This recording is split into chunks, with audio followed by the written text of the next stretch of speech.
international rugby. That is domestic level rugby. But let's get into the top 30. So we've got number 30 is Germany with 29, Switzerland. 28 is Chile with 27 being Belgium. 26 is Brazil with number 25 being the Namibians. 24 is Netherlands. 23 is Russia. Hong Kong in 22. Their sevens team doing pretty well right now, but obviously, they're still up there in the 15s, which is interesting for such a. Actually, do you know what their population is in Hong Kong? That's a great question. No. While I go through these teams, can you actually go and find us can you go and get us the population of Hong Kong? In number 21, we do have the Canadians with 20 being Espanyol. Number 19, my boys, the Portuguese. They are number 19 with Romania in 18. Number 17 is Uruguay with number 16 being the USA. 15 is Tonga with 14 being Italy, Samoa being 13, Georgia being number 12, Fiji is number 11 with Japan being in number 10. We go to Wales in 19th, buddy. Wales in 9, Scotland in 8th, Argentina in 7, 6 is France, and then we get to some bit of, get a bit of salsa dancing going here as we get to the changes in the top of the rankings. And, you're a Kiwi, you've got some changes here too. But number 5, the Irish, they dropped from 4th down to 5th. The English, we didn't think this would happen, but they were 3rd and they dropped down to 4th. And the mighty Australians, we jumped into 3rd position here after a huge back-to-back win over the champions South Africa, who in themselves have actually dropped from 1st down to 2nd. New Zealand, after their win against Argentina, going boomski up into the number 1 spot, numero uno. So what is your thoughts about the World Rugby Rankings, and also how much is the population of Hong Kong?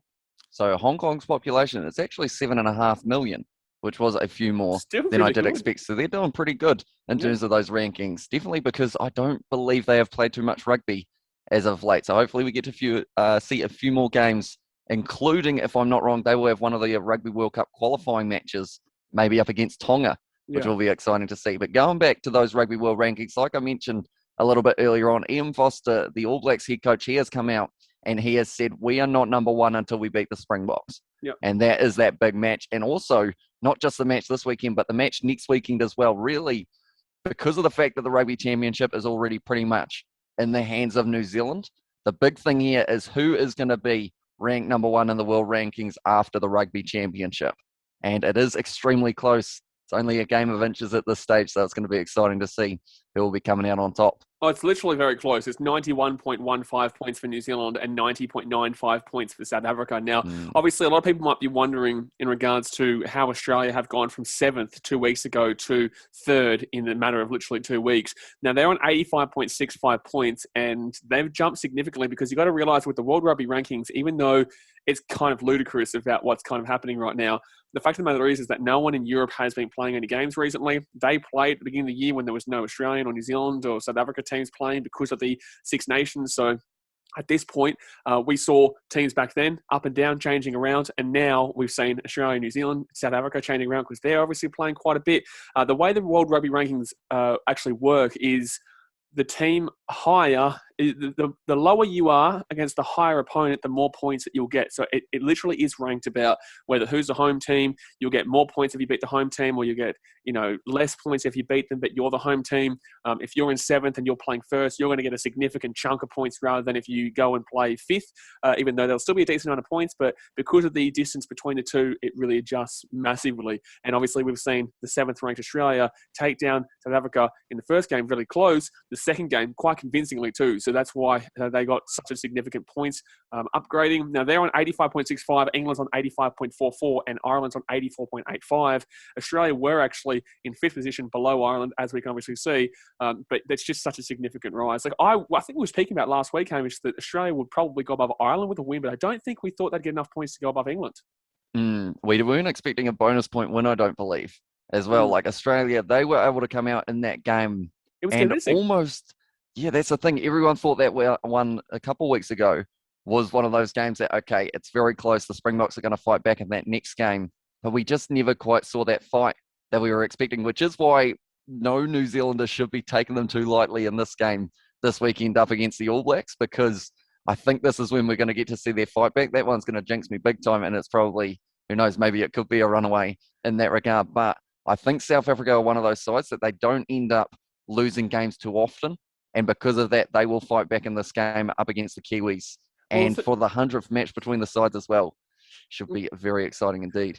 What do you think will be the ending of this year in regards to rankings? Like, obviously, we do have all those European competition later on with Australia, New Zealand. Literally everyone in the top 10 is playing in Northern Hemisphere this year in a massive amount of games. And we obviously just seen Australia have just announced they're going to be playing Japan as well at Oita Stadium on the 28th of October or something like that. I'm not too sure. It's somewhere in the middle of October or end of October. But, it's good to see that there'll be so much rugby going on towards the end of this year with all these teams. So, the likes of Australia will play England, who they've just overtaken. The likes of Australia even taking on Ireland and also taking on Scotland and Wales. And actually, that's a big question. I think we'll get into a little bit later in regards to Wales. But where do you think this will end up? Do you think Australia is going to drop, or do you think they could stick around in this area? Do you think New Zealand and South Africa might interchange, or what do you think? I think at the moment it is that kind of two-horse race for first place, and that is New Zealand and South Africa. But then it's kind of those next few players, or next few teams, I should say, in terms of Australia, Ireland, and England. I think they'll have a little bit of interchange throughout those later stages in the year, because of the fact that England at Twickenham as well for Australia, it's going to be a very big task. I think we have a pretty good record against them there, though. But they're doing very well at the moment, the Wallabies, which is why that game, I think, could end up being a very close one, which normally means if you're playing a side so close to you on the rankings, you're not going to go up too much. So if there's an upset, change too much, yeah. So the likes of, let's just theoretically, don't get mad at me, Scotland beat Australia. Here we go. Scotland beat Australia. That would mean that Australia get that drastic drop compared to if it was a loss to England, perhaps. So it all comes down to whether or not any of these underdog sides can kind of throw that spanner in the works and cause one of these top sides. Fiji plays England, don't they? Fiji, they play Wales, but I'm not sure whether or not they have got one against England as well. It's not a great difference there. Surely Fiji play more than just the one team they go up there. I'm not too sure.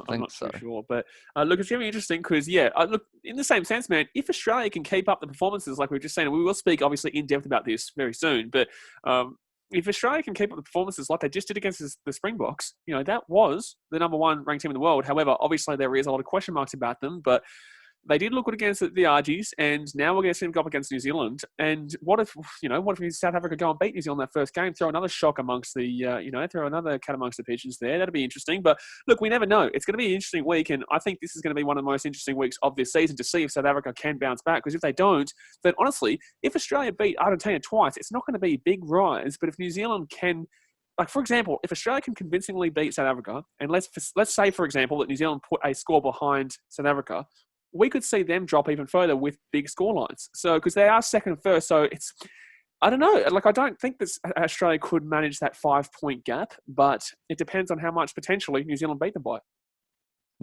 Because I know that a couple of weeks ago, we actually mentioned this at the very end of the podcast, how I did ask you the question. This was in Australia. We're sitting in 7th as well. Yeah. I asked the question of, where do you see them ranked at the end of the year?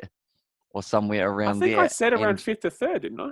I think it was around that 5th mark, and they have already managed to get themselves up to that 3rd. Of course, it's still very close with who is in 5th, but they've got plenty of games coming up later on in the year, the Wallabies, and they found themselves that little bit of form. So it will be interesting as well. A lot of people talking about this game between the Springboks and the All Blacks, but the Pumas versus Argentina. That's not who's playing. The Pumas versus the Wallabies. The Pumas versus Argentina. Wow. That's at this an interesting game. Sometimes it is Argentina versus themselves, isn't it? Let's be honest. Sometimes it's just that game's just not quite going well for them at times. But then second half against the All Blacks was very strong from them indeed there. But it's very interesting to know that all of the games this weekend have so much of an impact in terms of not just the Rugby Championship, in terms of how it's going to be kind of possibly finishing, because that's the thing, the Wallabies, they're only 1 point behind the Springboks. So if the Springboks did end up losing that game to the All Blacks and the Wallabies went up against the Pumas, the Wallabies would have leapfrogged the Springboks. Well, the thing is that if Argentina actually win that game against Australia, Australia would go below England, and honestly could potentially go below Ireland. So because it is only about 0.80 above Ireland right now. So the Australians, if they lost to the 7th ranked Argentina, would go below the Irish back into 5th. And it is a home game for the Wallabies as well, to mention. But anyway, we'll get into that in a second. But that's the World Rugby Rankings, and there's a lot obviously going on right there. So, but I think that should do us, and I think we should move into the latest news.